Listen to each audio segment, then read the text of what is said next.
Assalamualaikum teman-teman. Kali ini aku akan membaca sahabat cilik Rasulullah. Disimak ya. Zaid bin Thabit. Adik-adik yang dirahmati Allah, kali ini kita akan menceritakan kisah lainnya di antara para sahabat cilik Rasulullah. Tahukah kalian? Ia saat itu merupakan sahabat kecil yang belum menginjak usia 11 tahun kala memproklamirkan kesaksian kebenaran. Ia dari penduduk Madinah Al-Munawwarah. Ayahnya meninggal saat ia masih berusia 6 tahun, hingga ia menjadi anak yatim. Ia memiliki kekuatan dan kemauan keras yang tidak dimiliki anak-anak lainnya. Ia sangat cerdas. Semua orang mengetahui hal itu darinya. Ia belajar baca tulis dalam usia yang terbilang masih sangat dini. Ia unggul dalam menulis dan menghafal apapun yang disampaikan kepadanya. Karena itulah ia dikenal semua orang. Ia adalah Zaid bin Thabit. Kelahiran dan keturunan. Adik-adik yang dirahmati Allah, Zaid bin Thabit lahir sekitar 12 tahun sebelum hijrah ke Madinah Al-Munawwarah. Nama lengkapnya adalah Zaid bin Thabit bin Dahhak bin Zaid bin Lauzan bin Amr bin Abdi Auf bin Ghanam bin Malik bin Najjar bin Tha'labah dari Madinah Nabawiyah. Masa kecil. Adik-adik yang dirahmati Allah, ketika usia Zaid belum menginjak 13 tahun, ia menganggul pedang dan pergi menemui Panglima Besar Nabi Muhammad bin Abdullah. Semua orang menginginkan Rasulullah Shallallahu Alaihi Wasallam menerimanya dalam barisan mujahidin. Tetapi Rasulullah tersenyum di hadapan wajahnya sambil mengusap kepalanya dengan penuh kasih sayang. Beliau menolaknya bersama para sahabat kecil lainnya yang belum cukup umur. Beliau menolak seraya menghibur mereka dengan tutur kata yang baik dan penuh kasih sayang. Zaid kembali menemui ibunya, Nawar binti Malik, dengan berlinang air mata. Nawar merasa sedih karena kesedihan yang dirasakan anaknya. Ia berharap andai saja anaknya menenteng pedang dan mengarungi peperangan-peperangan untuk mencapai kedudukan besar yang seringkali disampaikan Nabi kepada mereka. Dalam hati Zaid bertekad untuk tidak melewatkan kesempatan berikutnya. Ia akan berupaya sekeras tenaga untuk meyakinkan Rasulullah agar beliau menyertakannya dalam barisan mujahidin, karena ia tahu keutamaan berjihad di jalan Allah. Perang Uhud. Saat Zaid menginjak usia 14 tahun, terjadilah perang Uhud. Ia menenteng pedang sambil meninggikan tubuhnya, mengangkat lehernya panjang-panjang agar nampak seperti lelaki dewasa. Hal ini dilakukan agar diizinkan Rasulullah ikut berperang. Nabi tersenyum lalu menuturkan kata-kata penuh kasih sayang kepadanya. Sekali lagi, beliau menolaknya bersama para sahabat kecil lain yang belum cukup umur. Namun, Zaid bin Thabit tetap bersikeras untuk berjihad hingga kedua matanya berkaca-kaca. Tatkala Nabi melihat keinginan kuatnya yang luar biasa untuk berjihad, Nabi akhirnya meletakkan tangan beliau di kepala Zaid, mendoakan kebaikan untuknya, lalu menempatkan di baris belakang pasukan. Ya, hal ini dilakukan agar Zaid menjalankan peran yang sesuai dengannya dan jauh dari titik-titik pertempuran. Pelajaran berharga dari Perang Uhud. Zaid bin Thabit mendapatkan banyak pelajaran, yakni ketika melihat langsung kemenangan nyata yang terwujud di tangan kaum muslimin ketika mereka menerapkan perintah-perintah Rasulullah. Namun ketika mereka mulai tidak taat pada perintah, ketika para pasukan pemanah turun dari gunung untuk mengambil rampasan perang, karena dikira perang sudah berakhir. Padahal Nabi sudah mengingatkan agar mereka jangan meninggalkan pos di atas gunung untuk melindungi punggung pasukan muslimin. Disinilah terjadi sesuatu yang berakibat buruk. Petaka menimpa kaum muslimin hingga kemenangan dengan begitu cepatnya berubah menjadi kekalahan telak. Banyak di antara kaum muslimin yang terbunuh. Termasuk di antara mereka adalah sahabat-sahabat terbaik. Bahkan Rasulullah nyaris terbunuh. Andai saja Allah tidak menjaga beliau, beliau terkena serangan di wajah. Peristiwa aneh sekaligus menakutkan yang melukai hati orang beriman ini dilihat dan direnungkan sahabat kecil Zaid bin Thabit dengan baik. Hal itu agar menjadi pelajaran-pelajaran dalam hidupnya. Di samping banyak lagi pelajaran-pelajaran berat lainnya yang membuatnya menjadi salah satu tokoh sahabat mulia yang diakui memiliki ilmu dan kecerdasan luar biasa, meski di usianya yang masih sangat belia. Perang Khandaq. Dalam Perang Khandaq, Zaid bin Thabit turut berperang dan menjalankan segala kewajiban sebagai seorang prajurit mujahid. Zaid bertugas memindahkan tanah galian parit. Di tengah tugasnya tersebut, ia ketiduran karena sangat lelah dan letih.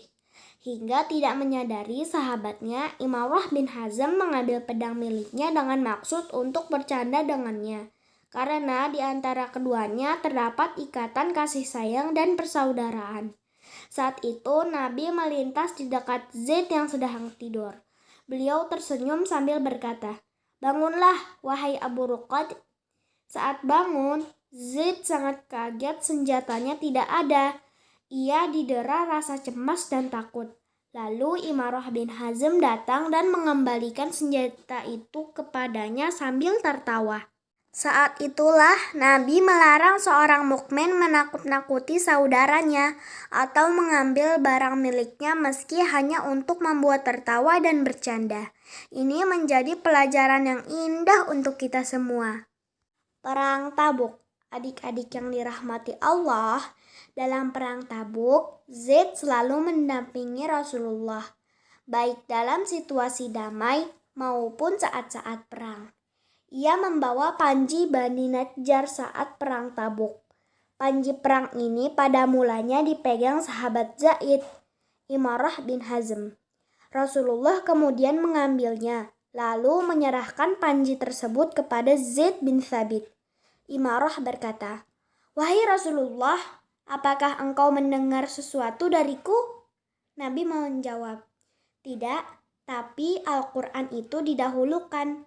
Zaid lebih banyak mempelajari Al-Quran darimu." Kata-kata Nabi ini mengisyaratkan kedudukan dan hafalan Al-Quran yang dimiliki Zaid. Tatkala Allah memperkuat nabinya dengan kemenangan dalam Perang Tabuk, Zaid bin Thabit bertugas mengurus rampasan-rampasan perang yang didapatkan kaum muslimin dalam peperangan tersebut. Menjadi sekretaris Rasulullah. Meski masih kecil, Zaid memiliki kemampuan luar biasa dalam baca tulis. Kemampuan inilah yang mendorong Zaid berharap andai saja ia menjadi sekretaris wahyu Rasulullah. Ketika sang ibu, Nawar binti Malik, mengetahui keinginan anaknya, ia merasa kagum terhadap gagasan tersebut. Ia pun berharap dari dasar lubuk hati agar keinginan anaknya itu tercapai. Nawar akhirnya menyampaikan perihal keinginan Zaid itu kepada beberapa orang dari kaumnya, sekaligus menyampaikan gagasan Zaid kepada mereka. Mereka akhirnya pergi menemui Rasulullah dan berkata, "Wahai Nabi Allah, anak kami ini hafal 17 surah dari kitab Allah dan membacanya dengan benar seperti yang diturunkan di hatimu. Lebih dari itu, dia anak cerdas dan bisa baca tulis. Ia ingin mendekat kepadamu dengan kemampuan yang ia miliki itu. Ia juga ingin mendampingimu." Nabi kemudian memanggil Zaid dan mempersilahkan Zaid duduk di hadapan beliau. Lalu beliau mengujinya. Ternyata si anak itu membaca ayat-ayat Allah dengan segarnya seperti yang ia dengar dari mulut Nabi dengan bacaan yang benar. Nabi tersenyum lalu mendoakan kebaikan padanya. Selang beberapa hari, Nabi mengirim utusan kepadanya. Beliau memberinya tugas untuk mencatat wahyu setelah memastikan amanat dan kejujurannya. Akhirnya, sahabat kecil ini menjadi salah satu di antara mereka yang selalu mendampingi Nabi dan mendengar Al-Quran langsung dari mulut Nabi dalam kondisi masih segar. Dan setelah itu Zaid mencatatnya. Menjadi penerjemah Rasulullah. Nabi merasakan kecerdasan dan bakat-bakat yang dimiliki Zaid. Lalu beliau menempatkan Zaid di posisi yang tepat. Nabi berkata kepadanya, "Pelajarilah tulisan Yahudi untukku." Zaid pun langsung berkata, "Aku penuhi permintaanmu, wahai Rasulullah."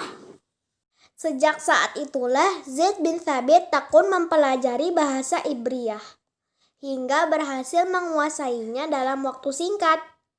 Ia pun menulis untuk Rasulullah dengan bahasa Ibrahim saat beliau hendak mengirim surat kepada kaum Yahudi. Dan ia membacakan surat yang dikirim Yahudi kepada beliau. Setelah itu, Zaid bin Thabit mempelajari bahasa Suryani atas perintah Nabi. Suryani adalah bahasa yang banyak digunakan di antara kabilah-kabilah Arab kala itu.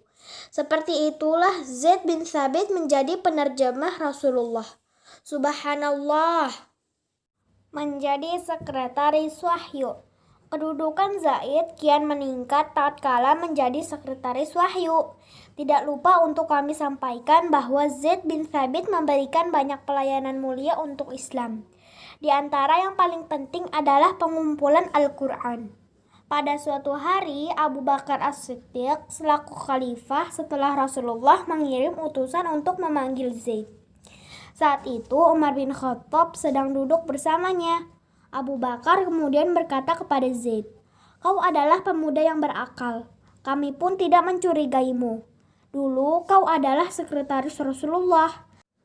Maka carilah lembaran-lembaran Al-Quran lalu kumpulkan." Zaid ragu dan menolak permintaan itu. Namun akhirnya Allah melapangkan dadanya dan menyetujui permintaan tersebut.